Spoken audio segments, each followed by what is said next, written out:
ถวายความเคารพมายังหลวงพ่อท่านเจ้าคณะอำเภอดอยรอหลวงพ่อท่านพระครูสาธุกิจจนันท์หลวงพ่อเจ้าคณะอำเภอดอยรอวัดพระธาตุดอยน้อยที่เคารพอย่างสูงขอแสดงความนับถือมายังท่านรองเจ้าคณะอำเภอดอยรอท่านพระครูท่านเจ้าอาวาสวัดปักตังเจริญท่านพระครูที่นับถือเป็นอย่างสูงตลอดถึงพี่น้องคณะศรัทธาพ่อแม่พี่น้องคณะศรัทธาญาติโยมเฮาทั้งหลายทุกท่านทุกคนที่เปิดเครื่องวิทยุรับฟังอยู่ตามบ้านตามจองมาแล้วศรัทธาญาติโยมอัตมาภาพพระครูวรธรรมนาถเจ้าอาวาสวัดหนองเหียงตำบลสันติสุขอำเภอดอยรอจังหวัดเชียงใหม่เจ้าคณะตำบลสันติสุขได้นำรายการมรดกธรรมกำเมืองธรรมยำเจ้าได้มาพบพระศรัทธาญาติโยมซึ่งตรงวันที่16มิถุนาพศ2567เดือน9ขึ้น10ค่ำค่ำว่าเป็นวันทิศศรัทธาญาติโยมทั้งหลายมาตอนเจ้านี้มาเจ้าศรัทธาญาติโยมเพราะว่าภารกิจของทุเจ้ากับนักศรัทธาญาติโยมก็วันนี้อาตมาภาพก็มาพบพระศรัทธาญาติโยมก่อนที่จะได้อู้จากับศรัทธาญาติโยมนั้นก็จะได้นำอีพ่ออีแม่นั่นเข้าสู่ในการเข้าไปไหว้พระพุทธเจ้าเสียก่อนเข้าไปกราบพระธรรมเจ้าเสียก่อนเพื่อเป็นมงคลที่รับที่นอนของบรรดาศรัทธาญาติโยมบรรดาพ่ออุ้ยแม่อุ้ยพ่อออกแม่ออกตลอดถึงเจ้าของสถานีกู้สถานีเนอเอ้าตื่นแล้วเนาะโอ้โยมสมพรรัตนังประเมื่อตื่นแล้วโยมรัชนีคำพงพ่อก็ตื่นแล้วเอาไปพระเนอเพื่อเป็นมงคลที่รับที่นอนเนาะเปิดไว้ที่ไหนเอาสุทัศน์อภิวงศ์ก็ตื่นแล้วเอ้าไหว้พระกับพระก่อนเนอศรัทธาญาติโยมเดี๋ยวจะได้มาอู้มาจากกันต่อไปเนาะเอากับ1กับ2กับ3อะระหังสัมมาสัมพุทโธภควาพุทธังภควันตังอภิวาเทมิกับสวะคาโตภควตาธัมโมธัมมังนัมมัสสามิกับสุปฏิปันโนภควโตสาวกสังโฆสังฆังนะมามิกับนะโมตัสสะภะคะวะโตอะระหะโตสัมมาสัมพุทธัสสะนะโมตัสสะภะคะวะโตอะระหะโตสัมมาสัมพุทธัสสะนะโมตัสสะภะคะวะโตอะระหะโตสัมมาสัมพุทธัสสะนะโมตัสสะภะคะวะโตอะระหะโตสัมมาสัมพุทธัสสะพุทธังสรณังคัจฉามิธัมมังสรณังคัจฉามิสังฆังสรณังคัจฉามิตุติยัมปิพุทธังสรณังคัจฉามิตุติยัมปิธัมมังสรณังคัจฉามิตุติปิสังฆังสรณังคัจฉามิตติยัมปิพุทธังสรณังคัจฉามิตติยัมปิธัมมังสรณังคัจฉามิตติ ป ปิสังฆังสารนังกัจฉามิอิติปิโสภะคะวะอะระหังสัมมาสัมพุทโธวิชชาจรณะสัมปันโนสุขโตโรกวิโตอนุตตโตปุติสัตตัมมัสสะตติสัตตาเทวมนุสนังพุทโธภะคะวะติสวะคะโตวัตตธัมโมสันติติโกอาการิโกเอหิปัจจิโกอุปัฏฐายิโกปัจจัตตังเวทิตาโพวินโยอิติสุปฏิปันโนภะคะวะโตสาวกสังโฆอุญโจมปฏิปันโนภะคะวะโตสาวกสังโฆจายะปฏิปันโนภะคะวะโตสาวกสังโฆสามิจิปฏิปันโนภะคะวะโตสาวกสังโฆญาติตังจัตตาติโปติสายุกานิอัตตาปุติสาปุกกะราเอสาภะคะวะโต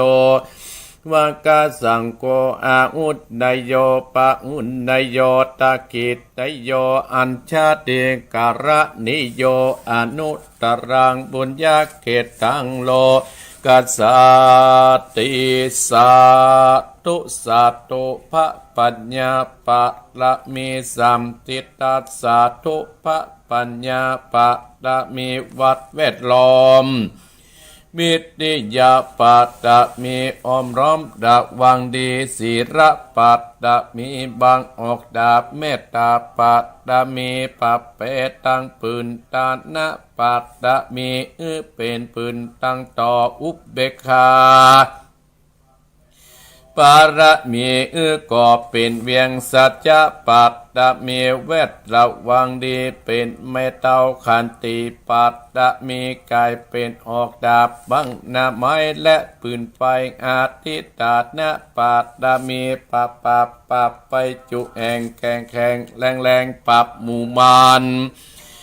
ผีสังไปเปตุกตาเวเตนางทอตนีอัศจรรย์เสือเหมือนปันอยู่กว้างน้ำนาทีกว้างต่อกว้างแตกตีฟองนานองนานอเป็นเขาตอกดอกไม้มาปูจาพระเกณฑ์ไตสาตันพระผู้ทังเลยจุงมาไปโปรดจุงมาอนุญาตโปรดปูกาเตติดีแม่นางต่อดัดนี้ออกมาดิดน้อยปมอยู่ข้างธาตุจังลายขาดขะงาสับพ่นดินพ่นน้ำนาทีลงพระภัยกว่าหับตับเต้าพระยามานเอาอาปุ่นกลัวกับยกมือตุนหัวใส่เกาผู้คานี้ชื่อว่าลูกศิษย์พระพุทธเจ้าตนมีบุญสมปันอันมากพระพุทธเจ้าจริงตั้งพระปัญญาปัตตะมีไว้เก้าจานตั้งไว้ตั้งนาก็ได้เก้าจานตั้งไว้ตั้งหลังก็ได้กาจานตั้งแต่หัวถึงตีนก็ได้กาจานตั้งแต่ตีนถึงหัวก็ได้กาจานเส้นว่าทุกปืนจากมาสะเหมือนฝนเส้นอาก็ชักบอกมาไกลใดข้าพระเจ้าก็ได้ไว้ว่าพุทธคุณนางธัมมะคุณนางสังฆคุณนางพุทธอินตาธัมมะอินตาสังฆอินตาอาสะเมธรณีผู้อยู่เหนือน้ำอยู่กลางแผ่นดินการกาลเนกเกิดถึงคุณพระปิตาคุณพระบรรดาคุณครูบาอาจารย์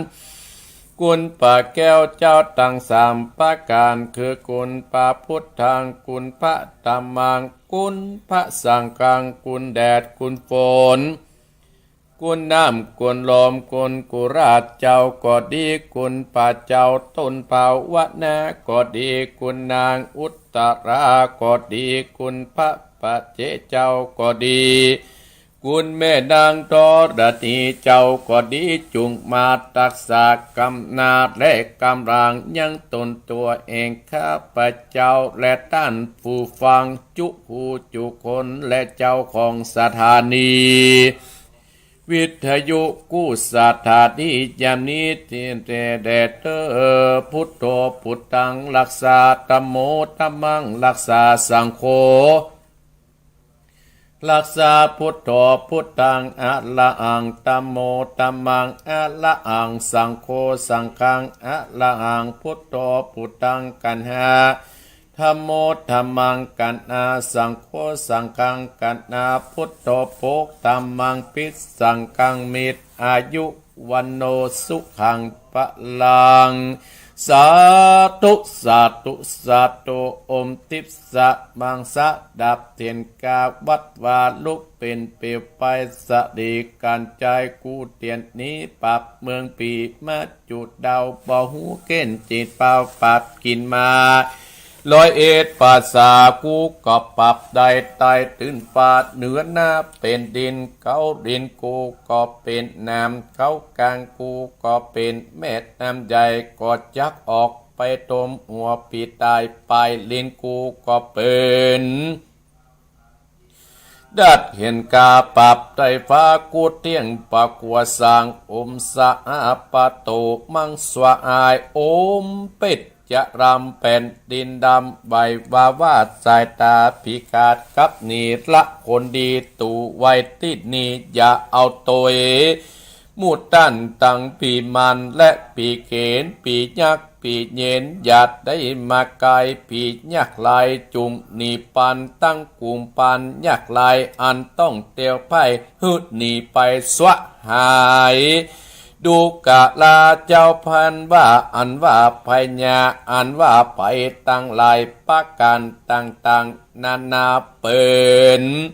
ต้นว่าไฟไปไม่ก็ดีไฟอันเจ็บใครได้เป็นพญาธิก็ดีอุปัตตวะกังวลมักคือคนและสัตว์ได้เจ็บได้ป่วยได้เสียเขาเสียของจากภัยตั้งหลายบัดนี้ข้าพเจ้าจักถอนไปแล้วตั้งแต่นี้เป็นต้นไปขอ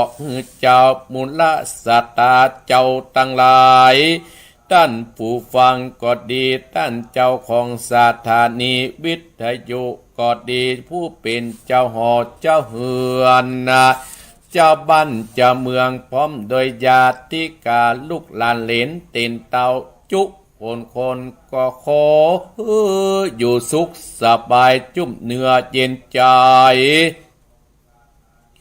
อย่าได้มีภัยอันตรายใดมาไกลตั้งแต่นี้เป็นต้นไปขอท่านผู้ฟังและเต้าของสถานีกุสถานีคือเป็นเจ้าหอและเจ้าเฮือนและญาติกาพี่น้องลูกหลานเหลนเต็นเตาจุคนจงมีโชคและโยโชคลาภมั่งมีตุ่นเต่ากันกูคนเพียงแต่ดีสาธุอะหังวันตะเมสิตาสาอิติปิโสภะกวาเอกาวิสัตติปิตากุณังคะขออาราธนากุณปะปิตาสเวทจุงมาอยู่กังควาตวาตัสสะมาตาคุณนางกาโคอาลัตตนาคุณพระบรรดา12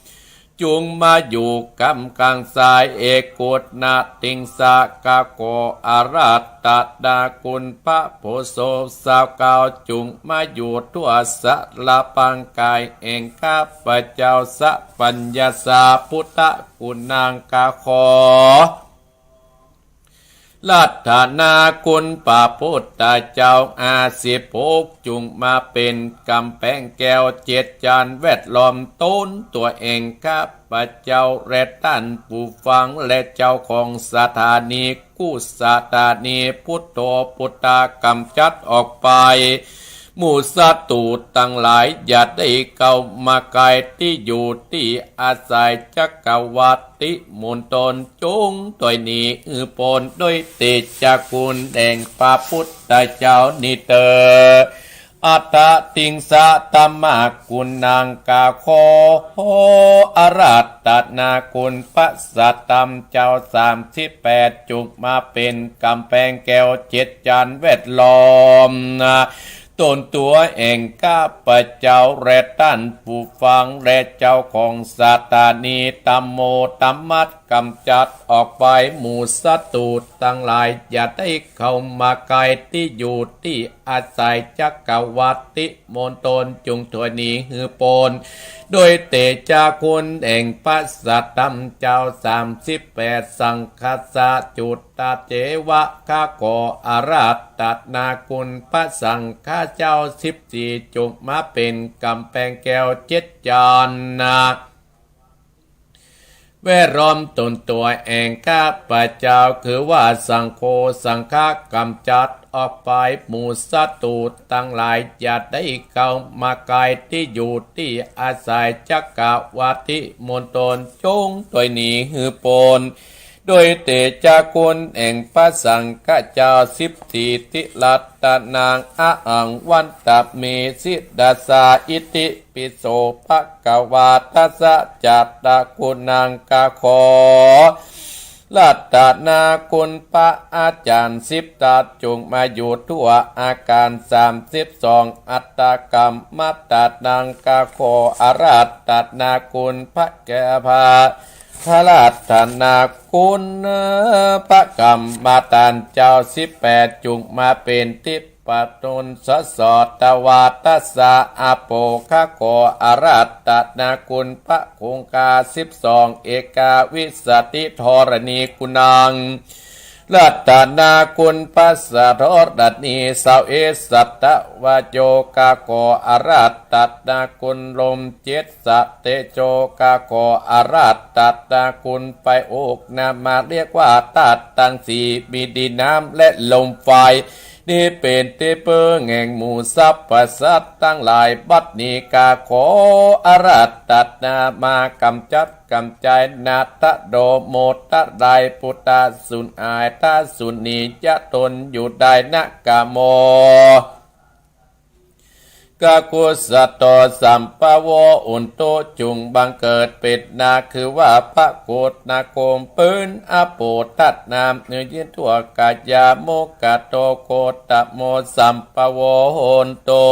จุงบังเกิดเป็นโมคือว่าพระโกฏนาโกมเป็นธาตุลมเนื้อสัสสะบังสะและโลมาพุทธกาโลกาสโปสัมปโวโหนโต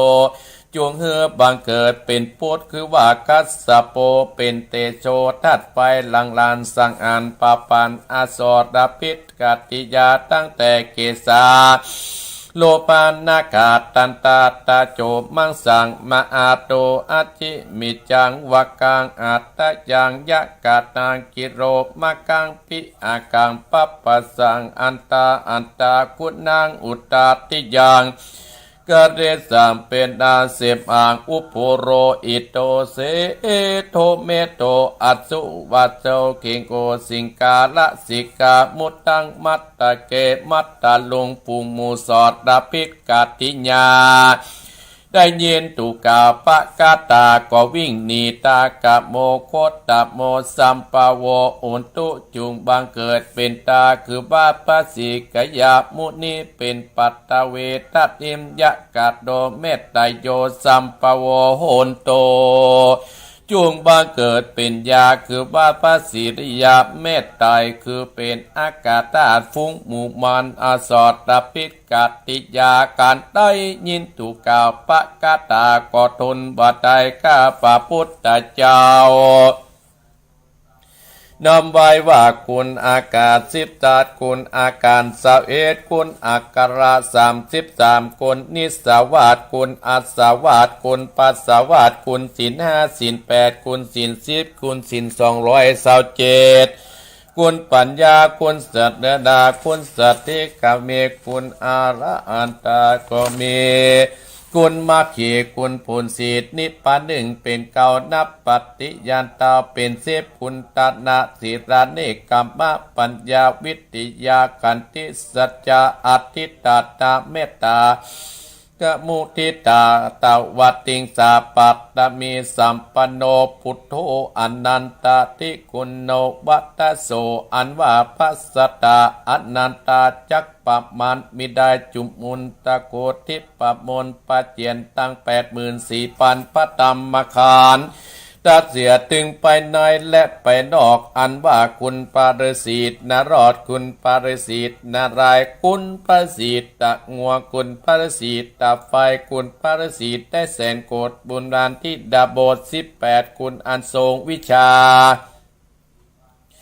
คุณแห่งป่าพุทธเจ้าเตตายคุณพระสยาตคุณปาบาทคุณปาตาดคุณปามหาโมกกราคุณพระสัตติบุตรคุณพระมหาอุปโคตคุณปฏิสาวกคุณบันติตสัมมาเนนคุณปามหากัญญาเทนคุณนาทิ12คุณปมวิหารตั้ง400,000จุดจักกวาลข้าขอบมาอาราตตัดนามาบันดาลเป่าปานอาสอดพิษกัตติยาอุสสาโรมาและอินทรีข้าขออาราตตัดนาคุณพระอภิธรรมาเจ็ดกัมปีสังปิตาปุกะยาปะกาขออาราตตัดนาคุณนานิกายตังอาติมาสังอังโคกาโคอาราตะนาคุณปะวินัยตังอาอปาจุมากาโคโออาราตะนาคุณสัตตัมตัง8อจินนาสาวกายากาโคนาคุณจยาคือมาตาขุตตานาโตจุงมาเป็นดาบกาสิบกาเอบันตากาโคอาราตนามาอยู่กลางสารผู้กานี้จะฟันด้วยไตสัตนาคมคือพุทธังตัสสะเมธรรมังตัสสะเมสังฆังตัสสะมินะโมตัสสะสะนะโมตัสสะสัพพสัตตุก็ขาดเป็นพวงตุรีที่อยู่ในอินทรีย์นี้ไปดูนอกจักกวาลกุจักอังองค์การนากิงบันดาลกุจักสัตตะวันปะปะหิมมาปานปุงหมู่มานสัตตุก็ร้อนจนเดบุไดกุจักปินตะวันตังเก่ากุจักเล่าภักกถาอสังวิสาสุสุปาปุสาปุปานะปิตังนัทวรังสปิตตาพุทธสัพพเทวันตังเก่ากุจักเล่าเป็นภักกถาพุทโธจะมัจจิโมเสโตสะเดโปโตจะตากิจเนอุตตะเรโมกัรดันโนจาอัตตันโตมัจจิเมวัจจาโคตันโยปุปัตโตภะเขภะยัพเตขวัมปติปฏิอาทิตัดเนอัคคะเนเยจักขาสะโพระอุโตจิวาอิสัเนสะเปเตพุทธมังการาโยตตวาพุจิตโตอุนตินิติโกรูปัตตโอมะอาติโสสตาอุนติสยาสิติภวันตุเตสัพพิติโยหิวัสสันตุสัพพะโลกวินาสันตุมาเตภวัตวันตดาโยสุขีติกายุโก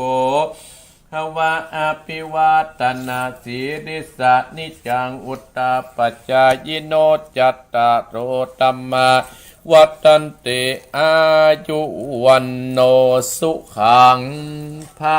ลังเอาละศรัทธาญาติโยมต่อไปอาตมาภาพเชิญพี่น้องศรัทธาญาติโยมแผ่เมตตาให้ตัวเก่าเน้ออะหังสุขิโตโหมิขอให้ข้าพเจ้ามีความสุขหังนิทุกโกโอมิขอให้ข้าพเจ้าปราศจากความทุกข์หังอเวโรโอมิขอให้ข้าพเจ้าปราศจากเวรและภัยอะหังอัปปยาปโชโอมิขอให้ข้าพเจ้าปราศจากอุปสรรคและอันตรายทั้งปวงหังอะนิโคโหมิขอให้ข้าพเจ้าปราศจากความทุกข์กายและทุกข์ใจสุขีอัตตานังปฏิหารามิขอให้ข้าพเจ้ามีความสุขกายสุขใจรักษาตนให้รอดพ้นจากทุกข์ไปทั้งหมดทั้งสิ้นเถิดสัพเพสัตตาอันว่าสัตว์ทั้งหลายที่เป็นเพื่อนทุกข์เกิดแก่เจ็บตายด้วยกันทั้งหมดทั้งสิ้น อเวราอุนตุจงเป็นสุขเถิดอย่าได้มีเวรแก่กันและกันเลยอัปปยาปจาอุนตุจงเป็นสุขเถิดอย่าได้พยาบาทและเบียดเบียนซึ่งกันและกันเลยอนีกาอุนตุจงเป็นสุขเถิดอย่าได้มีความทุกข์กายและทุกข์ใจเลยสุขีอัตตานังปฏิหารันตุจงมีความสุขกายและสุขใจรักษาตนให้รอดพ้นจากทุกภัยทั้งหมดทางสิ้นเถิดเอาละศรัทธาญาติโยมเนี่ยบัดนี้ได้นำศรัทธาไหว้พระสวดพุทธคุณธรรมคุณสวดคุณหลวงสุดปารมี30 ทัศของครูบาเจ้าศิวิจัยเรียบร้อยละศรัทธาญาติโยมมันก็จะเป็นมงคลกับหมู่เฮาท่านทั้งหลายท่านผู้ฟังทุกท่านทุกคนที่เปิดเครื่องวิทยุรับฟังอยู่ตามวัดตามวาศรัทธาญาติโยมมาในตอนเจ้านี้ศรัทธาญาติโยมเป็นเจ้าของวันที่16 เดือนมิถุนาพ.ศ. 2567ศรัทธาญาติโยมตรงกับเดือน9เหนือขึ้น10 ค่ำพ่ำว่าเป็นวันทิศศรัทธาญาติโยมบรรดาพวกอุยแม่อุยติบเปิดเครื่องวิทยุรับฟังบางคนกับกำลังตื่นอยู่บางคนกับกำลังจะนึ่งข้าวอยู่ศรัทธาญาติโยมบางคนเปิ้นกับไปกาดไปลีกันแล้วศรัทธาญาติโยมเป็นเรื่องธรรมดาของคนเฮาศรัทธาญาติโยมแล้วแต่บุญวาสนาของภัยของมันอาตมาภาพหานศรัทธาญาติโยมตะวานี่ที่พุทธมณฑลจังหวัดเชียงใหม่ที่ตั้งอยู่ที่บ้านโทกเสือศรัทธาญาติโยมหานมวลชนหลายวัดหลายวาทั่วจังหวัดเชียงใหม่มาคนน้อยคนนั้นเพราะก็เป็นมวลชนที่ใหญ่ศรัทธาญาติโยมงานนี้ก็ทึ่งศรัทธาญาติโยมเฮาจะว่าศาสนาพุทธเฮานี้นะบัดนี้คนรวมตัวกันนักศรัทธาญาติโยมอย่างตะคืนนี้อาตมาภาพไปบ้านต้อตำบลปัตตานวัดบ้านต้อไปในงานศพของแม่ยศยิ่งแสงตาทิพย์ศรัทธาญาติโยมที่ในเวียงจือเมืองเชียงใหม่คนกันนักศรัทธาญาติโยมไปปะโยมแม่บวกกันเนี่ยเปิ้นว่าเปิ้นฟังอาตมาภาพ อยู่ที่บ้านปุ่นยังการสถากลางเวียงเชียงใหม่เปิ้นว่าฟังท่านพ่อครูอยู่นะฟังแล้วมันเป็นจะได้เขาถามแม่ฟังแล้วแม่อุ้ยม่วนอกม่วนใจก็ยังแควนหน่อยเฮ้ยเป็นคนใจของคนเฒ่าคนแก่เป็นยาปากหนึ่งผู้เฒ่าแก่มีกำลังอกกำลังใจเนี่ยอาตมาภาพว่ากำลังอกกำลังใจเนี่ยเป็นเรื่องใหญ่นะศรัทธาญาติโยมเป็นยาปักใหญ่ๆแต่ที่จะบำรุงหล่อเลี้ยงจิตใจของคนเฮาทุกวันนี้อย่างบรรดาศรัทธาญาติโยมคณะสงฆ์เพิ่นได้จัดงานวางศิลาฤกษ์ถึงจังหวัดหานบรรดาศรัทธาญาติโยมล่างไล่กันไปอันนี้คือกำลังใจที่ผู้ที่จัดงานศรัทธาญาติโยมก่อนอื่นนั้นอาตมาภาพก็ขอขอบพระคุณโยมเจ๊มวยที่อยู่กาดแม่แก้ดน้อยโยมสมพรรัตนางที่อยู่บ้านป่าเมือกที่พร้อมกับโยมปี้เห็มโคนที่มาถวามา2 รอบศรัทธาญาติโยมรอบเจ้าก็มากรรมรอบบ่ายก็มาพระอาตมาภาพตอนเจ้าอาตมาภาพไปสลองการตั้งตำแหน่งเจ้าคณะตำบลโดยหล่อศรัทธาญาติโยมที่วัดดอนจื้นจากวัดดอนจื้นแล้วก็ไปบ้านห้วยศรัทธาญาติโยมฮับปากปื้นไว้หมื่นแล้วมากับเพาะจะล่าตอนศรัทธาญาติโยมหลังจากโยมเจ๊มวยพร้อมโยมสมพรรัตนังปิกออกไปแล้วอาตมาภาพก็ไปร่วมงานที่พุทธมณฑลจังหวัดเชียงใหม่ตั้งอยู่ที่บ้านโทกเสือหมู่ที่18ตำบลดอยหล่อศรัทธาญาติโยมใกล้วัดหนองเฮียงนี่แหละศรัทธาญาติโยมอาตมาภาพก็ไปร่วมงานเปิ้น จากนั้นก็ไปงานศพวัดบ้านต้อศพแม่ยอดยิ่งเส่งตาทิพย์สตาญาติโยม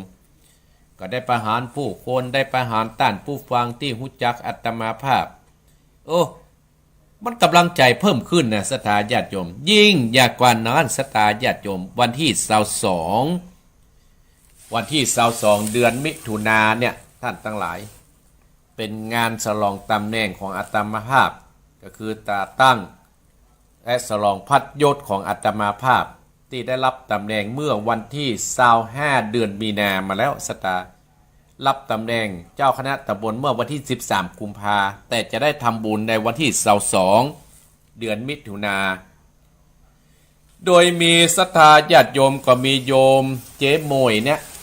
พร้อมโยมสมพรรัตนางเนี่ยที่เป็นสะพานบุญที่ไปบอกงานบุญงานกุศลว่าโอ้จะไปฉลองตำแหน่งเจ้าคณะตำบลจะให้กำลังใจอัตมาภาพก็จะป้ากันตั้งผ้าป่าเพื่อเอาสร้างวัดหนองเหียงก็ว่าได้เอาเป็นก้านน้ำก้าไฟเป็นของขวัญให้อัตมาโอ้อัตมาภาพขออนุโมทนากับโยมเจ๊มวยเนอะจะกัดแม่ย้อยว่าโยมบุญเพียรเนาะชื่อเปิ้นและก็โยมสมพรรัตนังและศรัทธาขึ้นสีขาวต้านผู้ฟัง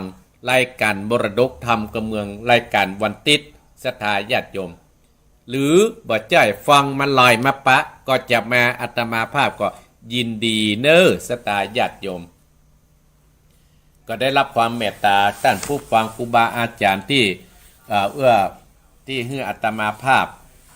ที่ให้โอกาสอัตมาภาพโอกาสเก้ากับผมก็ได้เชิญชวนศรัทธาญาติโยม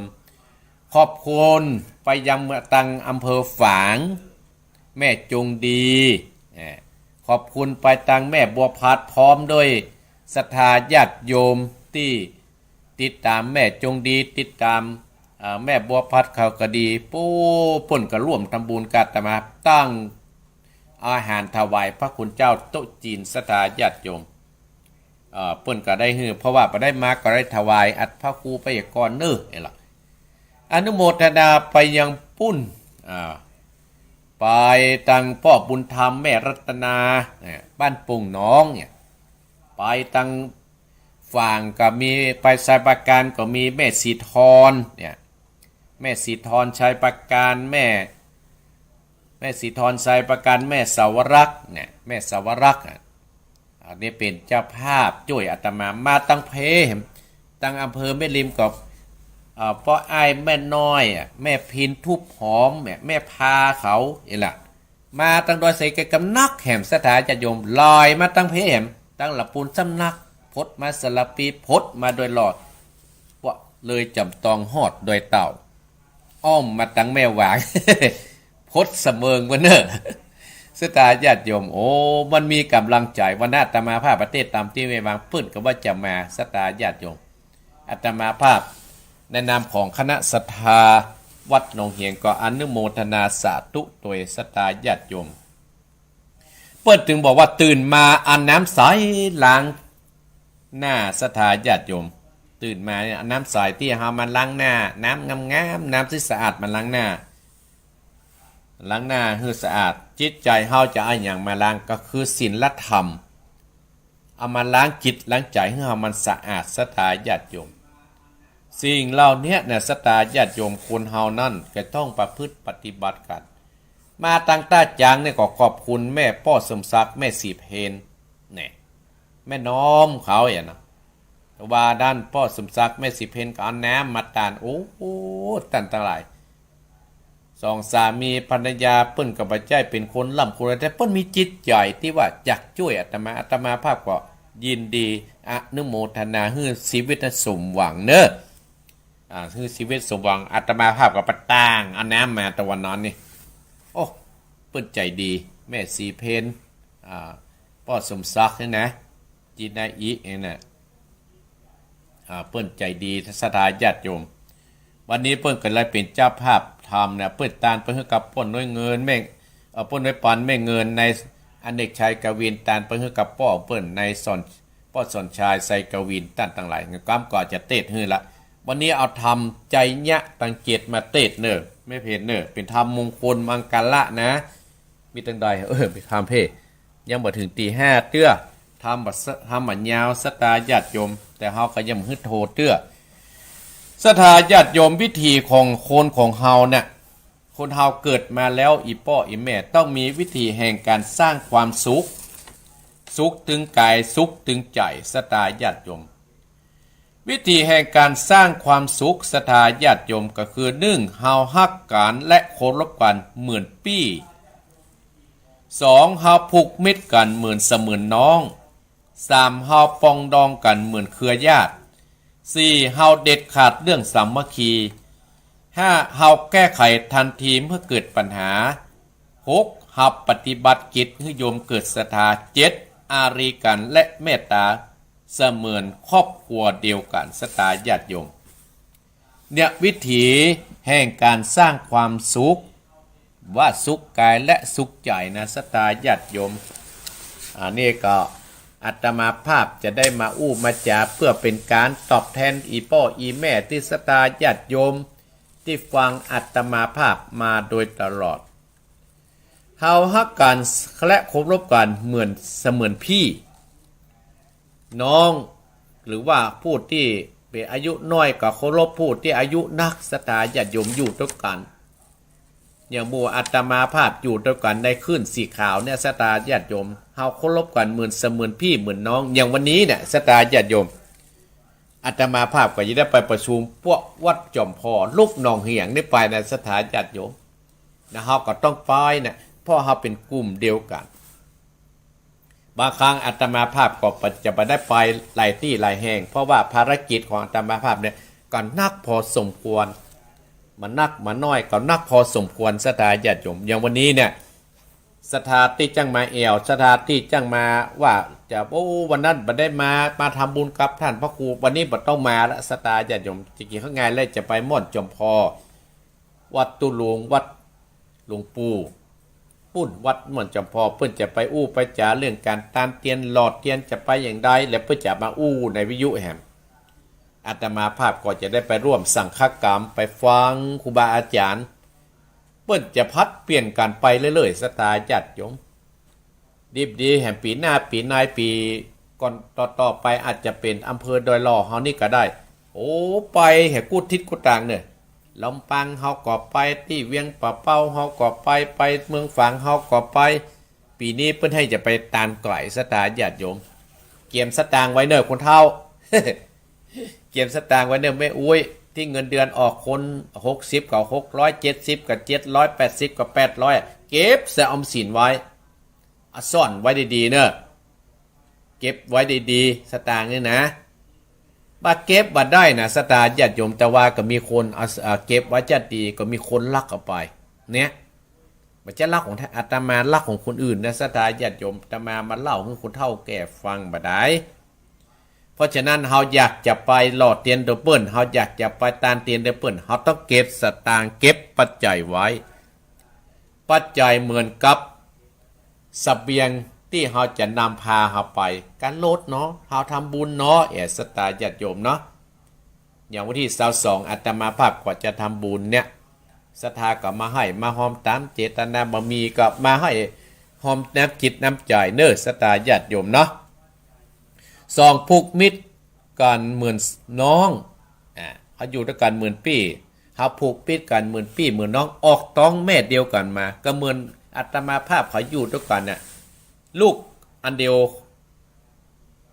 ยวกันแต่มาคนละที่สถาจะลูกอันเดียวคืออย่างเป็นลูกศิษย์พระพุทธเจ้าเป็นลูกพระพุทธเจ้าเหมือนกันกูคู่กูคนก็อยู่ด้วยกันปองดองกันน่ะสถาญาติโยมช่วยกันเติมแท่งกันเนี่ยเพิ่นว่าผูกมิตรกันเสมือนน้อง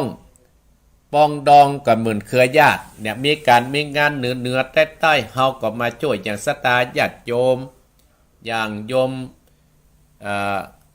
เจ๊มวยไม่แก้กาดไม่แก้น้อยที่กำลังฟังอาตมาภาพโยมสมพรรัตนางเนี่ยเพิ่นว่าปองดองเหมือนเครือญาติศรัทธาญาติโยมทั้งหลายที่จะมาแหมเนี่ยศรัทธาญาติโยมอาตมาภาพขอบคุณลงหน้าเนอะ เด็ดขาดเรื่องความสามัคคีกันตึงแต่เนอะความสามัคคีเนี่ยเป็นบ่อเกิดที่ควายแห่งความสำเร็จพ่องงานตะวาเนี่ยสตาญาติโยมเริ่มต้นในการทำงานนักกับคุกะอัตมาภาพไปปักธงหรอสตาญาติโยมปักธงยกเก้าอี้ส่งเก้าอี้ล่ะตะวานี่ไม่ได้ส่งสตาญาติโยมฝั่งจะไปศพเก็บธงแหมยกอันนั้นขึ้นใส่รถก็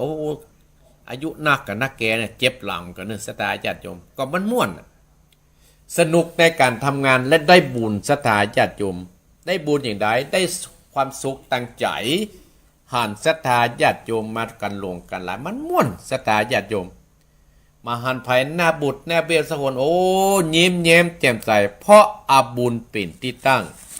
เนี่ยศรัทธาญาติโยมและกับคณะสงฆ์เพื่อกับสามัคคีกันในอำเภอไตรลออำเภอใกล้เคียงคนนั้นรับอันนั้นคนนั้นทำอันนี้ศรัทธาแก้ไขทันทีเมื่อเกิดปัญหาเนี่ยเขาจะมีปัญหาก็แก้ไขทันทีเขาจะแยกอย่างก็เพื่อมันสำเร็จเนาะปฏิบัติคิดให้โยมเกิดศรัทธาเขาเป็นสมณะเขาเป็นเนี่ยเขาก็คือศรัทธาเนี่ยเกิดศรัทธาอารีกันและเมตตากันเหมือนคนครอบรวยครัวเดียวกันอย่างเขาอยู่ในครอบครัวเนี่ยเป็นว่าครอบครัวครอบครัวขึ้นสีขาวศรัทธาญาติโยมครอบครัวขึ้นสีขาวโดยมีท่านพระครูอภิวัตธนวิกรมท่านรองเจ้าคณะอำเภอไดหล่อเป็นประธานเนี่ยศรัทธาญาติโยมท่านพระครูอภิวัตธนวิกรมก็จะนำมาไปวันนี้เพื่อไก่นำอาตมาภาพไปประชุมปุ้นเวียงป่าเป้าปะม่อนจอมพอวัดม่อนจอมพอเพื่อศรัทธาญาติโยมลูกนี่ป้าก็ว่าไกลก็ว่าใกล้ศรัทธาญาติโยมอาตมาภาพก็ว่ากินข้าวไงแล้วก็จะได้ออกเดินต่างก็เปาะปิกวัดกับข้ามปะวันพูกก็ได้อยู่ศรัทธาญาติโยมอสมตำบลสันติสุข100 ป่ายเปิดจะมาประชุมที่วัดก่อนออกวัดเนี่ยอาตมาต้องจัดห้องประชุมเสียก่อนเนี่ยต้องเตรียมไว้ให้มันเรียบร้อยศรัทธาญาติโยมวันพรุ่งนี้อสมจำนวน100 ป่ายที่จะมาประชุมที่วัดหนองเหียงเนี่ยศรัทธาญาติโยมวันพุธอาตมาภาพจะประชุมเกี่ยวกับงานในตำบลเกี่ยวกับงานอาตมาพ่องไอ้ก็จะได้ขอความเมตตามวลชนในสันติสุขเนี่ยมาช่วยกันวันพรุ่งนี้จะได้จ่าเขาเสล็กสักหน่อยเนาะก่อนที่เพื่อนจะประชุมเข้าเรื่องเนาะศรัทธาญาติโยมเพราะฉะนั้นอาตมาภาพก็เจนจวนศรัทธาเนอศรัทธาญาติโยมแต่ว่านี่ก็ขอบคุณแม่สุดาคุณงามเวียงป่าเป้าที่ร่วมทำบุญกับอาตมาภาพไป1 ซองศรัทธาญาติโยมโอ้โยมบ่ได้มาประเป็นอย่างศรัทธาญาติโยมกำลังอกกำลังใจซึ่งกันและกันเนี่ยโอ้มันมีความสุขอีพ่ออีแม่บรรดาศรัทธาญาติโยมหมู่เฮาตั้นทั้งหลายโพลของการที่เฮาเนี่ยศรัทธาญาติโยมโพลแห่งการนี่นะที่เฮาจะให้เฮามีความสุขนั่นก็คือการฮืดตาลและก็มีศีลและก็มีภาวนา3 ตัวเนี่ยเป็นบ่อเกิดที่เฮานะมีแต่ความสุขและความเจริญยิ่งขึ้นไปศรัทธาหมู่เฮาตั้นทั้งหลายมาเจ้าเนี่ยศรัทธาญาติโยมโอ้ติดหน้านี่ถ้าจะไม่ได้ออกเนื้อศรัทธาญาติโยมเพราะว่างานอาตมาภาพมีวันที่22แล้วก็มันเป็นวันเสาร์และก็วันที่23ก็จะเป็นวันอาทิตย์ก็คงจะได้ขอครูบาอาจารย์ตนอื่นแทนเพราะว่าอาจจะเหนื่อยเพราะว่าอายุสังขารเฮามันนักหรอศรัทธาญาติโยมอายุสังขารถ้าเฮาต้องดูสังขารตัวเก่าด้วยนะศรัทธาญาติโยมสังขารตัวเก่าเฮาบ่บ่อยเฮาก็พักเสียก่อนเฮาว่าแล้วงานหรออายุเฮานักเนี่ยเขาก็ต้องพักให้วันและติดหน่อยเพราะจะได้มาขอบคุณศรัทธาญาติโยมขอบคุณอีพ่ออีแม่ที่เพิ่นมาการมางานวันที่22โอกาสนี้อาตมาภาพก็ขอเชิญชวนศรัทธาญาติโยมเนออีพ่ออีแม่ท่านผู้ฟังทั้งหลายที่ฟังอาตมาภาพอย่างโยมพิสมัยเขื่อนคำแสนเนี่ยเพิ่นมาฟังท่านพระครูเนอที่ได้เปิดเสียงให้ฟังขอบคุณศรัทธาเนี่ยและขอบคุณโยมสมพรรัตนันโดยปุ้นลำปางเนี่ย แม่เดือนเพนสถาญาติโยมนักสถาญาติโยมเนาะแม่เอ่ยสุทธิวงศ์สันทรายยมศิริทิพย์กรุงเทพเนี่ยสถาญาติโยมสุทัศน์อภิวงศ์รัศนีคำป้อเนี่ยโยมสมพรรัตนังเนี่ยที่เข้ามาดูนักสถาญาติโยมเนาะวันเต็มวันนี้ตี 5 กับ 10 นาทีแล้วสถาญาติโยมตี 5 กับ 10 นาทีสถาญาติโยมภัยใครอู้จ่าอาตมาภาพก่อนที่จะเทศธรรมใจเนี้ยตังเจตเนี่ยสถาญาติโยมก็สถาจะโทรมาหาอาตมาภาพมาอู้มาจากก็ได้เบอร์อะไรอย่างสถาญาติโยมซ้อหาเบอร์กันเนอะ เบอร์นี่เมก็เลยซ้อหาโทรศัพท์กับสถาญาติโยมนี่ ขอโทษเนอะเบอร์ที่จะอู้จากกับอาตมาภาพในวิทยุนี่ลองโทรเนอะสถาญาติโยมเนาะฟังอยู่ที่ไหนเนาะและอาตมาภาพก็บอกว่าโอ้ข้าเจ้าอยู่บ้านนั้นอำเภอนั้นเนอะอยู่เมืองฝางอยู่ชัยประการอยู่แม่ริมอยู่ดอยสะเก็ดหันยังไม่ได้บอกเปิดฮะสถา082 885725ยังไม่ได้บอกแต่สถาญาติครับโทรจะเริญปอนแม่บัวพัดได้รับเป็นเนื้อผ้านะแม่บัวพัดนะขอบคุณนั่นเนออนุโมทนาได้พูดหนูสุ่มใจข้าเจ้าคะแนนเลยเจ้าสุ่มใจเนาะพูดได้แล้วก็สุ่มใจคะแนนทุกขอบคุณแม่บัวพัดที่ให้การสนับสนุนเนอะคนใจเคยได้หนึ่งน้องนะใจโอ้คนมีวงเดียบได้หรอแต่ว่าได้มาโอ้ลูกสุ่มใจคะแนนเลยแต่พระครูอนุโมทนาแม่เนอะชัดเจนเนี่ยมาเจ้านี่นะชัดเจนเนาะเจ้าว่าคือกำลังใจท่านพระครูนะเจ้าอายุวันโนสุขังพลังนะแม่เนอะเจริญพรสายต่อไปเจริญพรนี่มาฟังมาแล้วแม่ยัง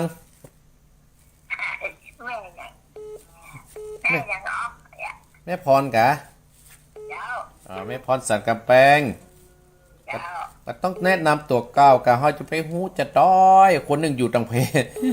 สันกำแพงมันจำมาได้มาจำมาได้เพราะว่าไม่ได้เมมชื่อไว้นะแม่เนออนุโมทนาสาธุเนอเจริญพรเจริญพรบอกชื่อตัวกะอยู่ที่ไหนเจริญพรไม่หาเจ้าท่านพระคุณเจ้าเมินนะเจ้าก็ให้เขาหาแม่อยู่ไหนนี่ก็เป็นหมอของยังโอ้แม่นิดอนุโมทนาสาธุตื่นเจ้าได้ไหมนิตาอนุโมทนารักษาตัวอยู่เลยเป็นฟังวิทยุแม่ประหัสษาหน่อยรักษาตัววันนั้นก็ไปจังไม่แล้วไปหลายปีแล้วจังไม่ก็ไปจังไห้ก็ไปแล้วก็ยังมาแวะหนองเหียงไงมันเหมือนได้ไปเจ้าละอ่อนได้อยู่ไปส่งพ่อว่าไปโรงพยาบาลก็วันนี้ว่าจะเอาพระไปเฮือพ่อบุญธรรมนะวันนี้เนี่ยไปประชุมกับรวดปิดตั้งดำหูปุ่งเนาะเป็นกำลังใจนะจ๊ะยินดีเนอเจริญพรสายต่อไปเจริญพรคนน้อยเนาะเจริญพรแม่สีทรมาและใส่ประการอนุโมทนาฮับด้วยยังแม่ฮับได้ส่งพระให้แม่เต้นเนาะก็ได้จะโทรหาแม่สาวรักษ์เนอลืมไปได้โทรชัดเจนนี่นะเจ้าพระบาทจะดมยินดีนะแม่เนอแรกกันลืมจะเลินปอนแม่สีทรแม่อยู่ไหนพระเจริญเจ้าตะวันเพิ่นดูอะไรกันแม่จะลุ้นนั่งดูแล้วไปวัดไปหินเปิ้นบ่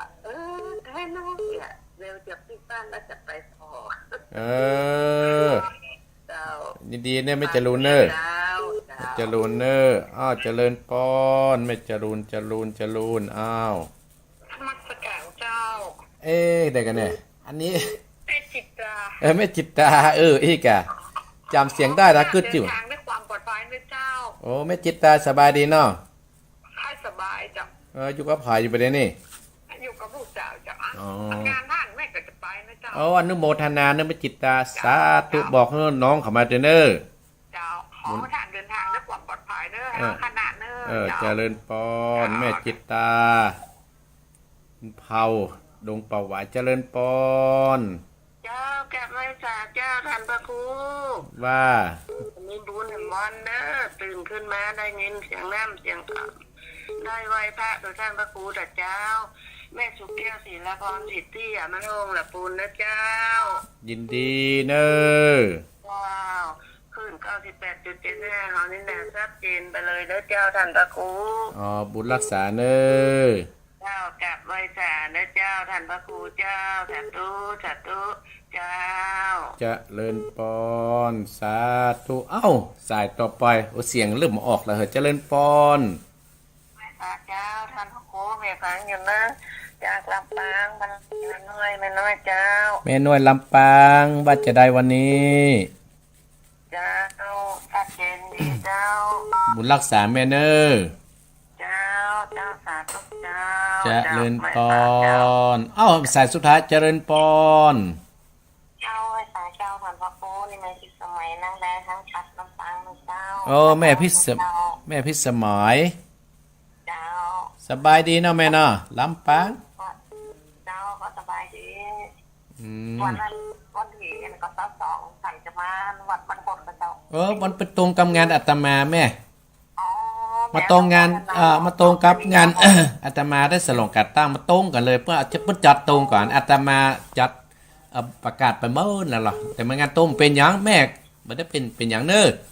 ส่งใจมาได้บุญละ เจ้าอนุโมทนาท่านนายเจ้า ยินดีนะแม่เนอ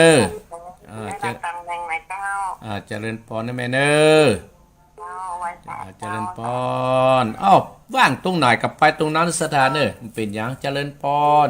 ไว้สาครับท่านครูที่ตามเราฟังนี่นะครับ โอ้ปนาน ส่วนห้องเขาชัดเจนดีแน่ครู โอ้ยินดีนะปนานเนอล้ำน่าน มันใจว่าครูนะครับขอครูได้อยู่ดีมีช่วงฝึกหมอลำไส้แกบอกกับไว้ครับ เจริญปอนเอ้าแม่หมอฮะไว้จะสายสุดท้ายเจริญปอนโทรก็โทรมันสายชักสาร ว่าจะว่ายังไงหลวงพ่อง านที่22เหรอ อย่างร้าน22ไปได้เปล่าหรือมีรถเลย แล้วก็เชิญนิมนต์ ไปตรงไหนอาจารย์ไปต่อที่ไหน ก็ไปต่อที่ประตูเชียงใหม่นั่นแหละ ไปที่อะไรวัดอะไร วัดหนองเหียง น้องเหี่ยมเนาะ ต้องเอาเข้า GPS ถามเขาสิเอามอเตอร์ไซค์มาเลย วัดใจไม่ได้แล้วเพราะห้ามขี่แล้ว โอเคนะ มาตรการครับ จะเลินขอบคุณนะครับก็ลืมไปหันจะเลินปอน ช่วยสาเจ้าฟังเลยเจ้าแม่ชีวิไลพลานดัน โอ้แม่ศรีเวลาเจ้าก็มาแล้วอันนี้ติดตามแต่แม่ศรีเวลาเนี่ย ติดตามแม่ฟังตั้งแต่สร้างส่วนสอนเหล็กนั่นแหละ ก็ได้ฟังธรรมได้แบนเนอร์เจ็บได้ฟังธรรมเนอร์จะเลินปอนปอกันบเอาหมึงเอานะจะเลินปอน พระเจ้า แม่ยัง แม่น้อยบันตะโทกตำบลตรงฝายอำเภอเมืองลำปางเจ้า แม่น้อยตัดโทกลำปาง แม่บ่ได้ไปงานนะหลวงพระพระครูเนอแม่โมทนาด้วยเนอ โอ้สุดยอดแล้วกันแม่นี่เนี่ยสุดยอดเนอนี่แหละโอ้เรืออย่างกันเนอแม่เนอ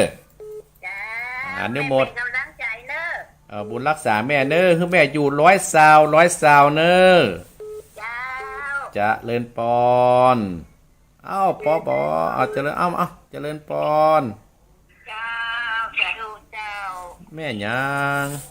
แม่น้อม แม่น้อมตาจาง เจ้า ขออนุโมทนาแม่เนอที่บริจาคมานะเนอ เจ้า บุญรักษานะแม่เนอโอ้มันสายติ๊กก็ได้เต้ทำแล้วเจริญปอน เจ้า ว่าเจริญปอน แม่ดวงดีน้ำรัดเนอ ได้ยินแล้วแม่ดงดีดงดีน้ำรัดน้ำ ฟังแต่มันเป็นสีตะกี้นะเจ้า ยินดีเนอก็ได้เต้ทำเลยเนอปอขนอ เจ้าสาธุเจ้า บุญรักษาศรัทธาญาติโยม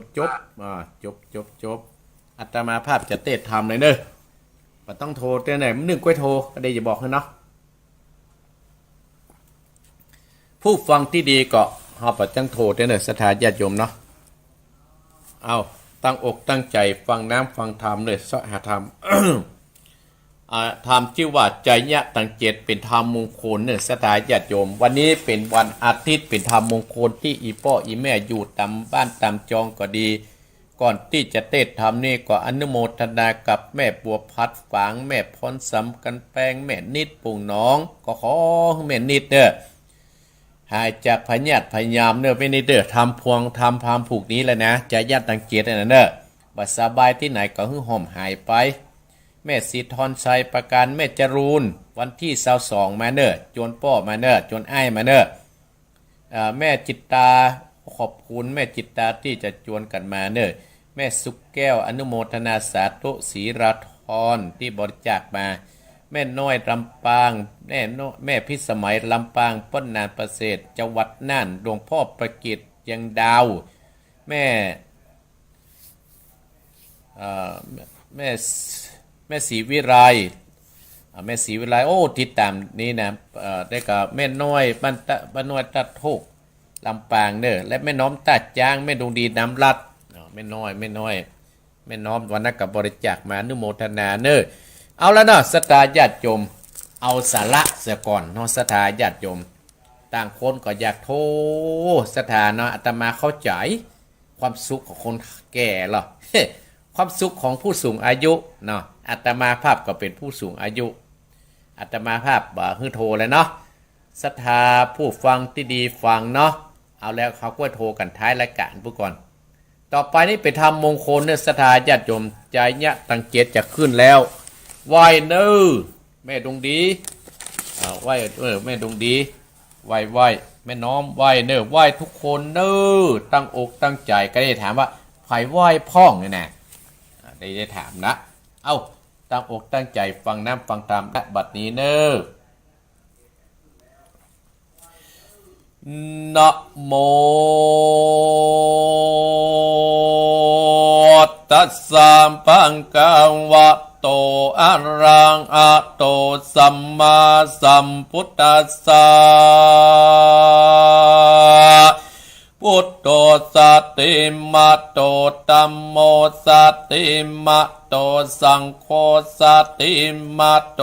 พุทธานุสัตติธัมมานุสัตติสังฆานุสัตติสัพพะทุกขาสัพพะปัญญาสัพพะโลกาสัมปะอันตราวินาศนตุเตพุทธ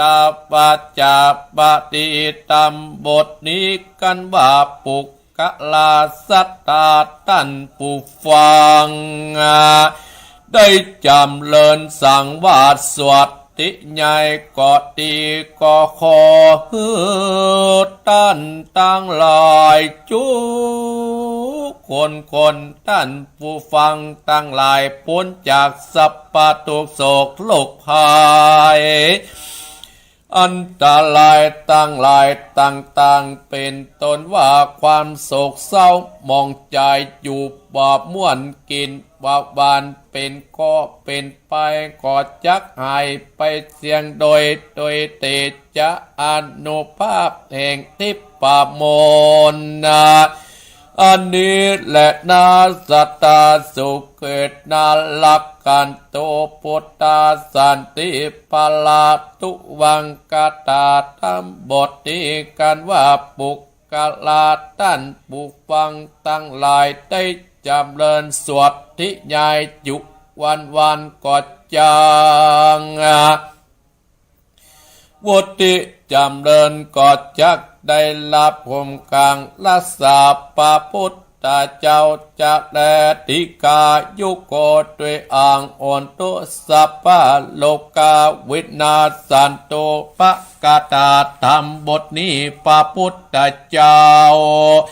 กันว่าปุกกะลายิ่งใจพูดใดท่านผู้ฟังใดจำเริญสวดอัตติใหญ่เป้าวัดนากูคำกูเจ้าก็จากพ้นจากพญาธิโลกภัยส สัพพาอุปัตตวะกังวลตั้งหลายตั้งมวลกอดกับหายไปเสียแลเตอัตตละโยวินาสันตุเตปะกะทาบทนี้กันว่าปุกกะลาหญิงใจพูดใดได้จำเริญสวดติใหญ่กอดจักหายเคาะเกณฑ์เวนโทษอันตัดไลจักระงับกับหายไปเสียงจาแรปุตโตสติมาโตสัพพะโจรังสัพพะอันตระโยวินาสันตุเตปะกาตาตัมบทนี้กันว่าท่านผู้ฟังใจยิ่งใจผู้ใดได้จำเริญสวดติญาณ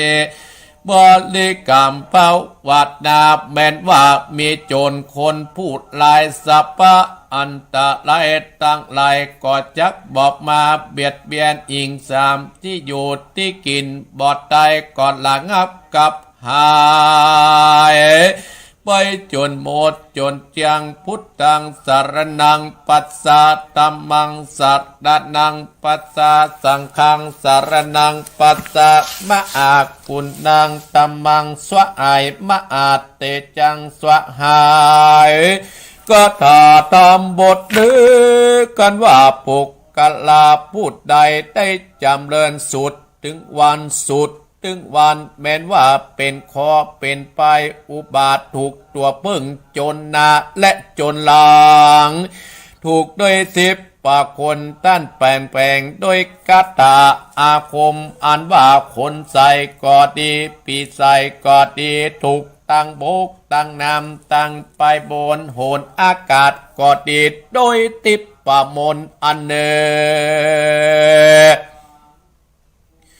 บัดนี้ตนตัวเองข้าพเจ้าปาคูวะละตัมมานาจักปัดคอปัดไปไล่เสนียดจังลายอายไปจนหมดจนเสียงอมสิทธิเจยังสัพพจันโตสุนังขันตังสุมังกลังสุเขนะจามาอาจเจยังปวันตุเต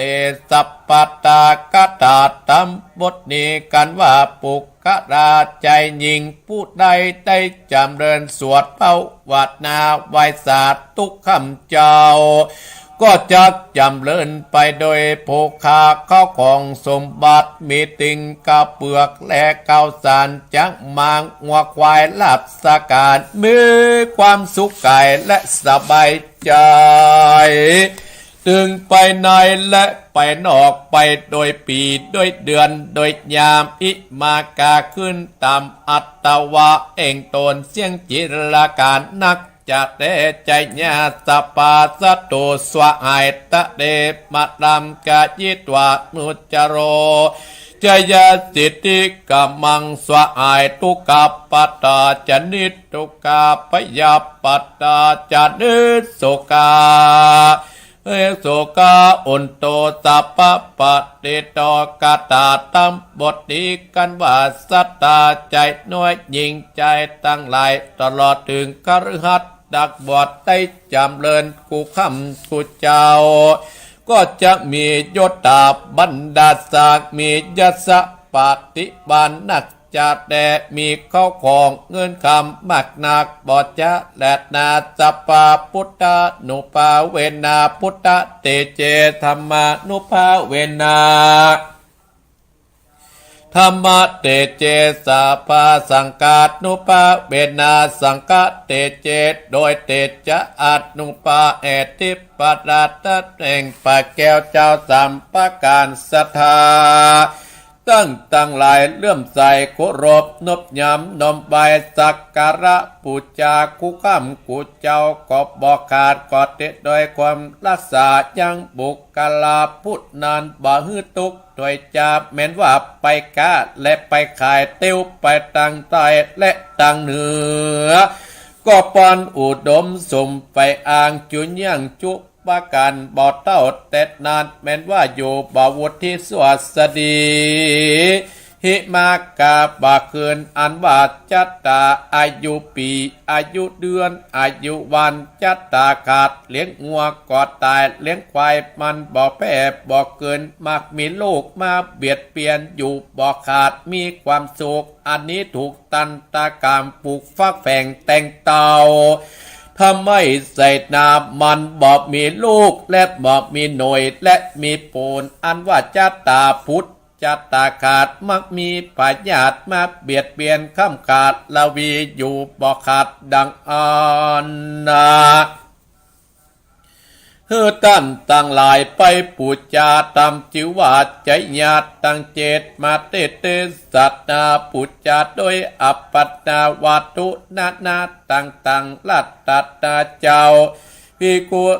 มาเตเตสัตนาตามจิวาใจญาติตั้งเจตก็จะพ้นสัพพทุกโศกโรคไปอันตรายตั้งหลายตั้งมวลอยู่ก็วุฒิสวัสดีตั้นตั้งหลายคือมีอายุมันควรยืนเต้าปัจจิบังบัจจัดแต่ตาแม้ว่าปุกกลาพุทธใดได้เอาตามใจญะตั้งเจตนี้ไปเตสัตนาที่บ้านที่จองเขหะห่อเฮือนก็เรื่องจะเป็นมังกาละกาแข่เจ้าออจะเฮือนเกาะตั้นผู้ฟังตั้งหลายโจคุจุคนมีอายุมันยืนยาวดังกล่าวมานี้แหละนา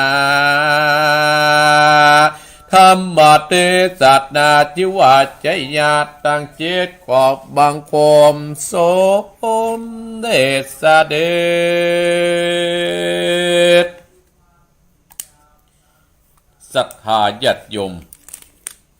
บรรดาพ่ออุ้ยแม่อุ้ยพ่อออกแม่ออกพี่น้องคณะศรัทธาท่านผู้ฟังทั้งหลายที่เปิดเครื่องวิทยุรับฟังอยู่ตามบ้านตามจอง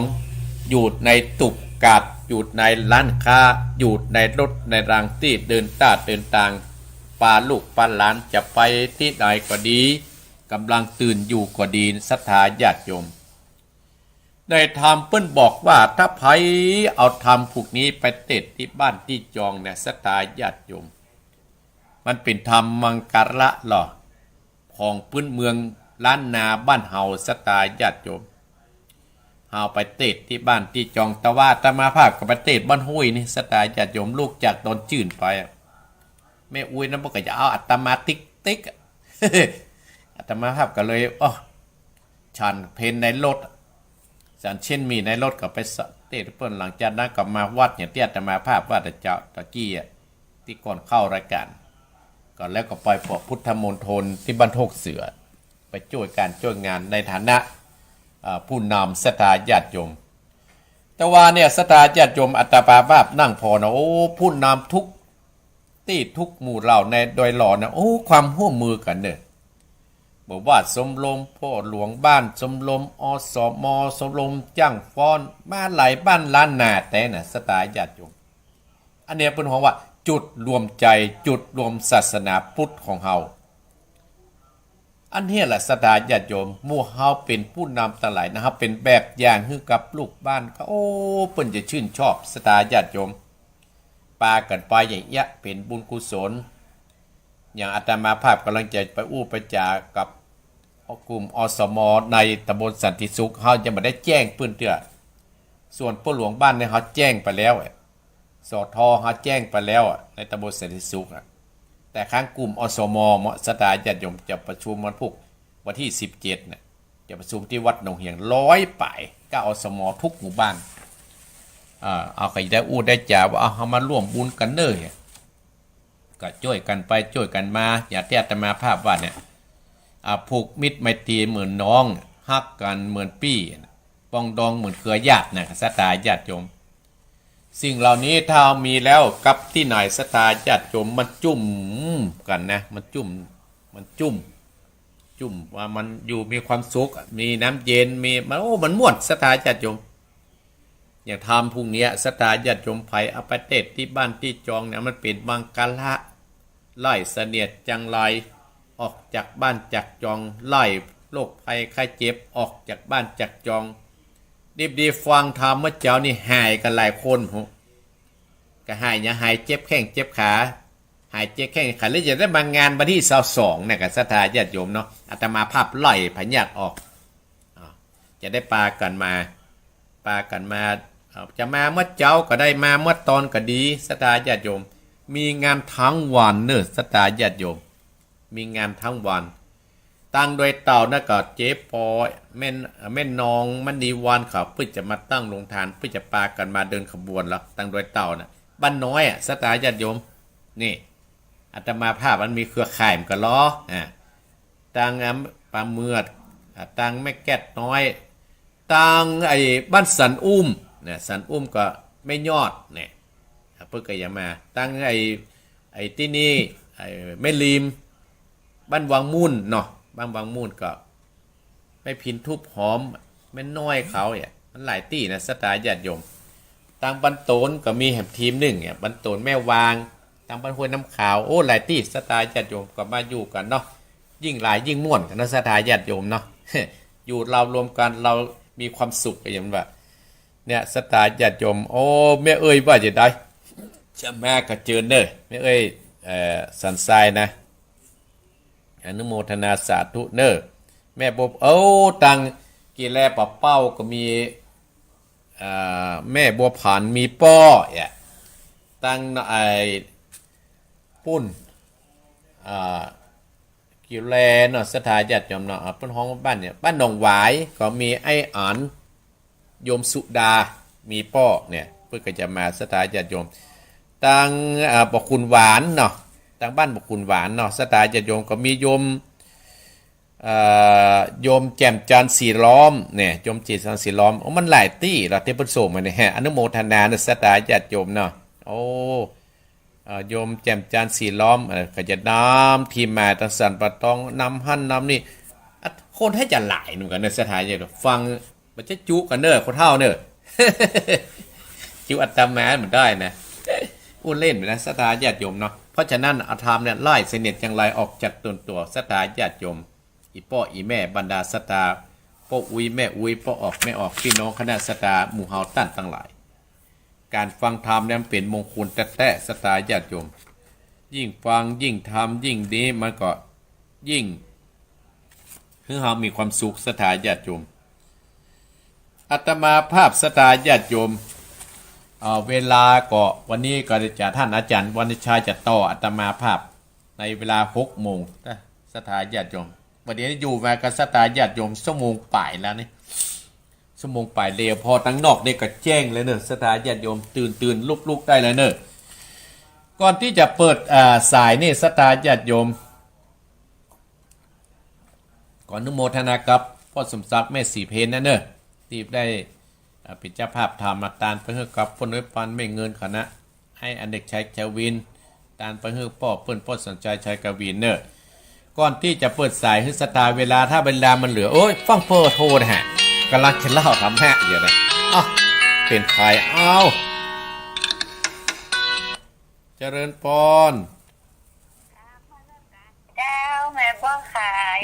บ้านเราหัวจ้างตำบลระบาดอำเภอเมืองลำปางเจ้าแม่บัวผายกะ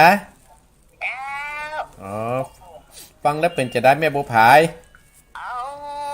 ดีใจสบายเลยสบายใจมีความสุขดีเจ้าฟังแล้วมีความสุขกันดีใจเนอะลำปางมันตรงกันเนาะอาจารย์เจ้าว่าวันที่22กับวันพุธอาทิตย์ของอาจารย์ของชาติเจ้ามาเป็นยังใกล้หน่อยกลับไปฮั่นแม่แม่ฟังอาตมาก็ดีใจเลยเนอะโอ้ยมันสุขอกสุขใจถ้ามีโอกาสปีหน้าปีน้อยก็มาแอวนะแม่เนาะมาหาเนอะแม่มาได้ไปแอวแล้วคนตีอันไปแม่ไปแอวนะบ้านโถงหัวจ้างมีล้ำเดียวกันเดียวนะคนเข้าโรงพยาบาลกันโอ้ยได้ฟังทำนี่หายละได้จะฟังหายกันหมดละสบายละที่แม่ไปแอลกอนี่จะหายนี่ยากเด้อยินดีเนอะบุญรักษาแม่บัวผายลำปางเจริญปอน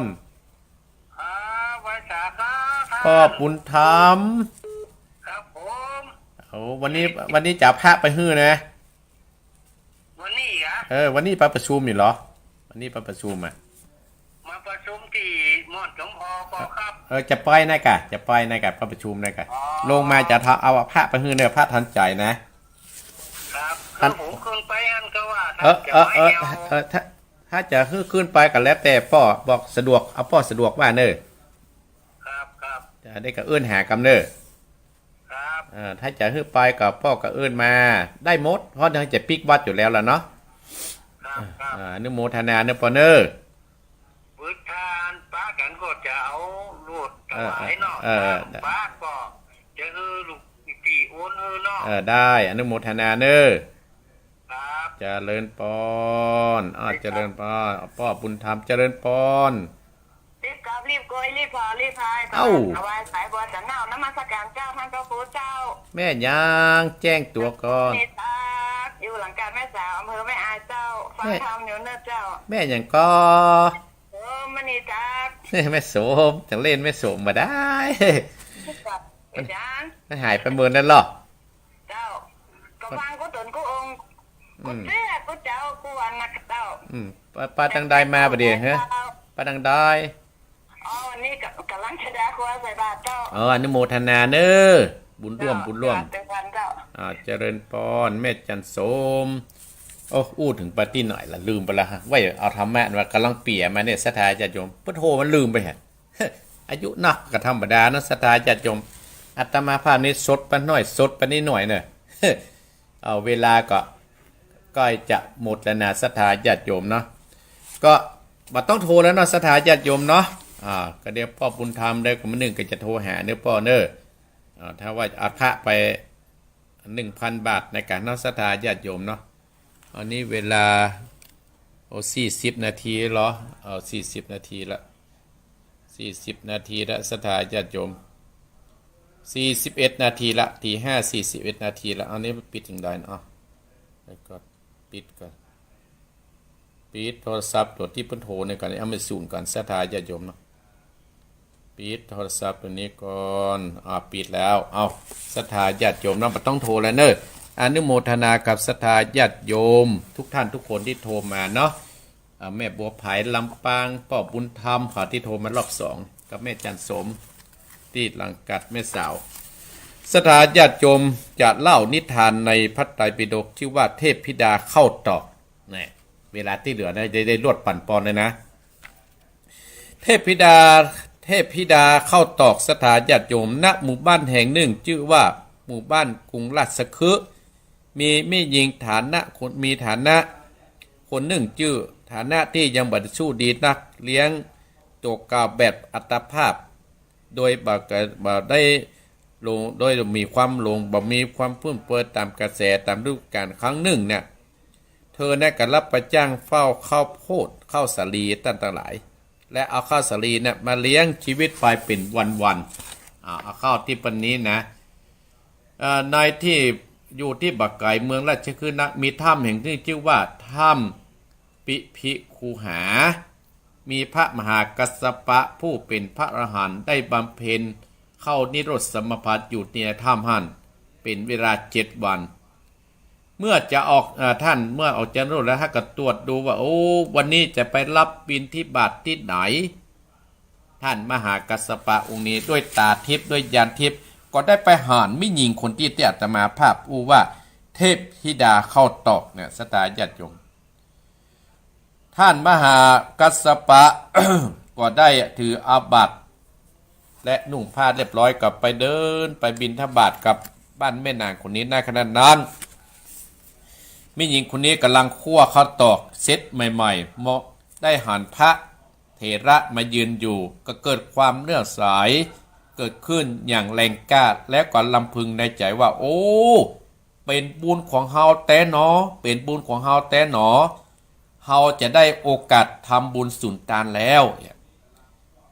บางคณะแล้วก็ได้ถวายท่านทั้งหลายได้ถวายของที่นางได้ทำไว้เนี่ยถวายให้กับท่านพระคุณเจ้าท่านทั้งหลายท่านพระคุณเจ้าท่านมหากัสสปะเปิ้นก็ฮื้อปอนหมื่นกับหมู่เฮาท่านทั้งหลายได้ใส่บาตร ครูบาอาจารย์ตามที่เราได้นี้กันหลังจากได้ถวายข้าวตอกแม่หญิงคนนี้ก็ระลึกถึงของตาลตั้งหลายก็มีความล่าเริงบันเทิงใจเดินไปฮ้องเพลงไป ด้วยความสุขใจอย่างยิ่งในระหว่างที่นั้นเดินนั้นไปตั้งหลายโอ้ก็เดชะดก็มีงูพิษโอ้ตัวหนึ่งนอนขวางเลยมา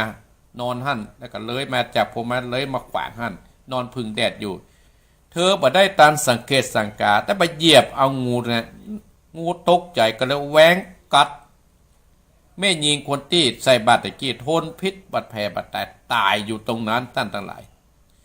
โดยอนุภาพของการทำบุญสูญตานของแม่ยิงคนนี้ก็ได้ประเกิดอยู่บนสวรรค์จันทร์ฟ้าโดยแค่ว่าตานข้อตอกมาได้นะสถาญาติโยมอันเนี้ยเป็นบุญเป็นกุศลที่เขาว่าการตานเนี่ยเป็นเรื่องที่ทำเขาเนี่ยได้จากร้ายน่ะกลายเป็นดีบุญกุศลเนี่ยท่านทั้งหลายที่จะค้ำจุอุดหนุนเฮาเนี่ยไปต่างหน้าถึงวันเนี่ยเฮาไม่กินไม่ใจเฮาได้กินเฮาได้เงินเดือนมาเฮาก็ไปสร้างบุญสร้างกุศลอย่างวันที่22เนี่ยศรัทธาญาติโยมเจ๊มวยเขาโยมสมพรเขาตลอดถึงท่านผู้ฟังอาตมาภาพที่ฟังในขึ้นสีขาวเนี่ยที่ว่างตรงนี้ถ้าว่างมันก้อยตรงนี้กับมาตรงนี้ก้อยตะพูดกับปอยตะพูด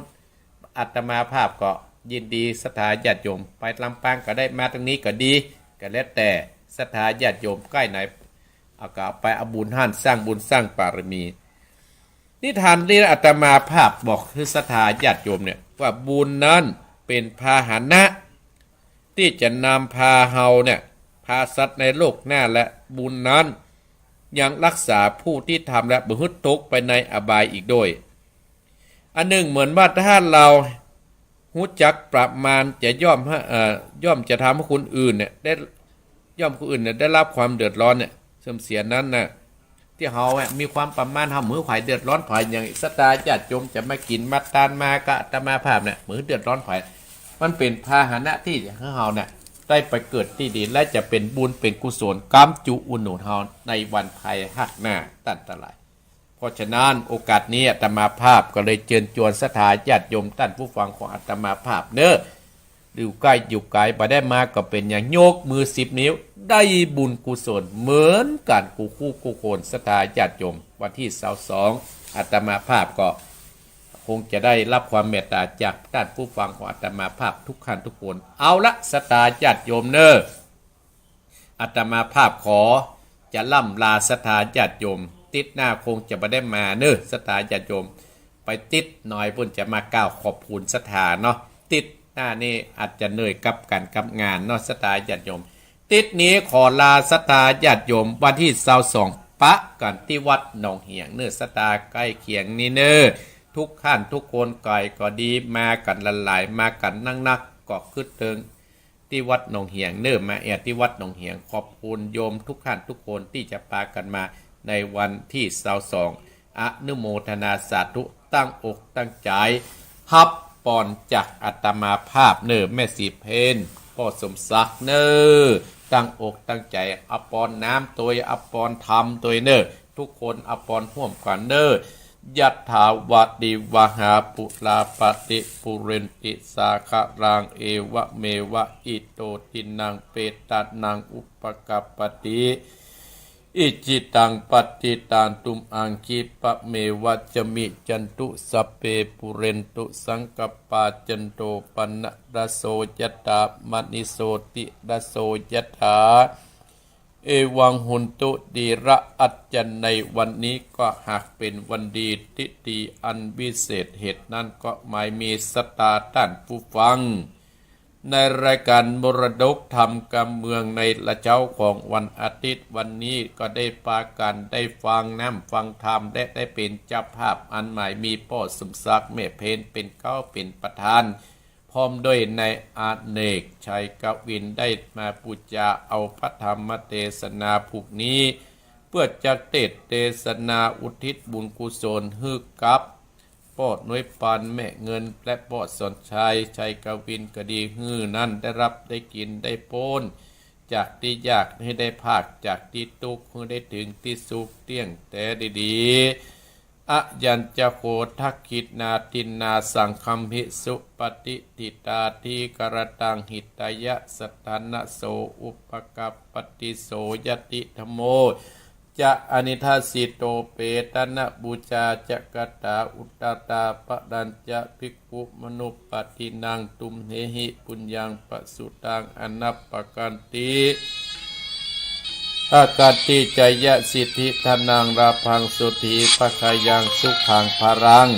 กินุจัวันโนจะโภคังอุติจยะสวาสตะวัฏังจัชีวสิทธิภวันตุเตสัพพิติโยวิวัสสันตุสัพพะโรโควินาศสันตุมาเตภวัตวันตะกายโยสุขีติกายุโกภวะอภิวาทนาสีริสะนิจังมุตตาปจายโนจัตตาโตธรรมาวัฏันติอายุวันโนสุขังปะลัง